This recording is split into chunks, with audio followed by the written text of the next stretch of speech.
So I'm Richard Watts-Joyce. I'm the founding partner of Global Tax Network in the UK. We are a specialist provider of global mobility tax services. We've been going for 23 years. I've got a team of 25 people, spread between London and Guildford. And we've spent the last 20 years or so building a network of global mobility professionals, best in class, around the world. And I think we now have something like 150 service level agreements with those firms. The pandemic created a lot of people remote working and companies having to discover where their remote workers are. But the real challenge was a lot of those companies didn't have policies in place. So they didn't have tracking systems, they didn't have rules about where could you work and how long, which countries shouldn't you work in, or there was a compliance issue for the employer. So we've got two sort of things going on. We've got the sort of how do we help companies deal with people they've already got working remotely? How do we help them introduce new policies? But the buzzword now is more about how do we track this going forward? So yes, mistakes may have been made in the past, but how do we facilitate this going forward? And the challenge we're hearing from our clients is that you can't now just employ people in one country because the competition for talent is so strong. There's not enough skills out there, people with the right skills out there to fill the position, so people are widening the net. If you don't offer this kind of remote work, you're going to be limiting the number of people that are interested in working for your company.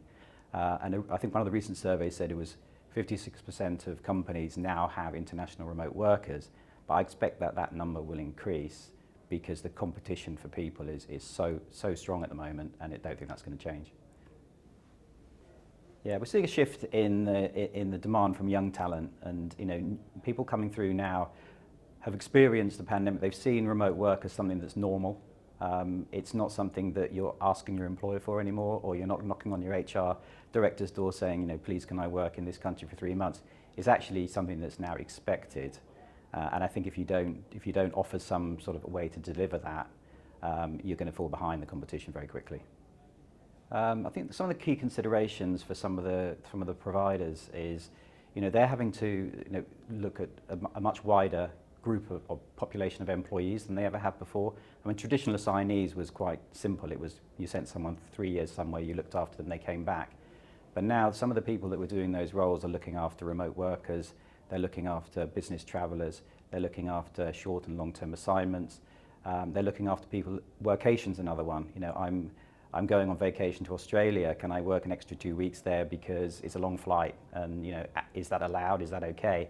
But these are new questions that a lot of these companies haven't had before, and they need answers. And one response is let's just say no to everything. But actually, what we're trying to do here is facilitate the ability to say yes where you can say yes, but also to highlight where it's a problem and where maybe you want to reconsider whether or not you're going to allow somebody to do that. So on the workation side, you can't just look at tax anymore. You can't just look at immigration. Somebody's going to be having to look at tax, immigration, legal, tax from an income tax perspective, from a corporate tax perspective. Social security is another risk. If you've got an employee working in another country, even if extension of their holiday, are they creating any risks for the employer? And a lot of the risks are based on the employer now. So things like withholding, social security, permanent establishment and corporate tax, immigration risks, getting it wrong, and not meeting the employment law requirements in a local country mean you can't just now ask the question to your tax advisor anymore and leave it at that. You have to try and bring all of those elements into one roof and get the right answers to be able to say, to facilitate this. But it's so important to be able to allow the remote work to happen where it can happen, because the demand for it is increasing every day.